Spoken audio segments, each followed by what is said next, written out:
దస్తగిరి కేసులో కూడా దస్తగిరి భార్య అతని దస్తగిరిని ప్రాణహాని ఉందని రోజు అతన్ని చంపుతామని అక్రమ కేసులు పెట్టి లోపల పెట్టారని చెప్తే దస్తగిరి భార్య కేసు కనీసం ఒక్క తెలుగుదేశం పార్టీలో ఒక్క నాయకుడు కూడా తీసుకోవడానికి సిద్ధపడ్డా.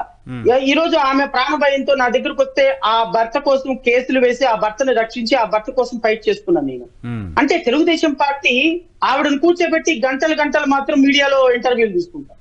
పార్టీ వాళ్ళ దాన్ని జగన్మోహన్ రెడ్డి ద్వారా ప్రాణహాని ఉంది, అవినాష్ రెడ్డి ద్వారా ప్రాణహాని ఉందని ప్రజల మీద అంటే ప్రతి అంశాన్ని తెలుగుదేశం పార్టీ దాన్ని సొల్యూషన్ వెతకకుండా ప్రజలు దాన్ని ఒక పబ్లిసైజ్డ్ పొలిటికల్ ఈవెంట్ గా తయారు చేసి వాళ్ళకి ఏ విధమైనటువంటి ప్రాక్టికల్ గా సహకారం చేయకుండా వాళ్ళని కేవలం పొలిటికల్ ఎజెండాలో ఫిక్స్ చేసి వాడుకుంటున్న విధానం ప్రజలు గమనిస్తున్నారు.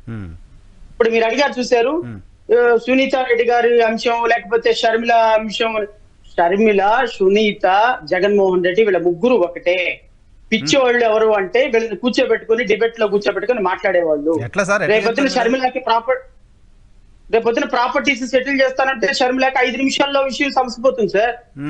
వాళ్ళ పెళ్లికి మిమ్మల్ని నన్ను పిలవలా, పెళ్లికి వాళ్ళ అన్నయ్యని పిలుచుకుంది వెళ్ళి, వాళ్ళ అన్నయ్యని స్పెషల్ గా ఇన్వైట్ చేసింది.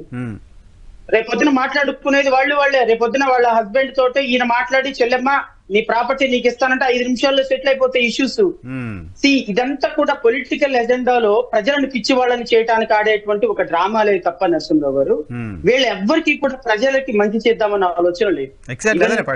అంటే బురదల్లో వాళ్ళ మీద వీళ్ళు వీళ్ళ మీద వాళ్ళైనా అంతే.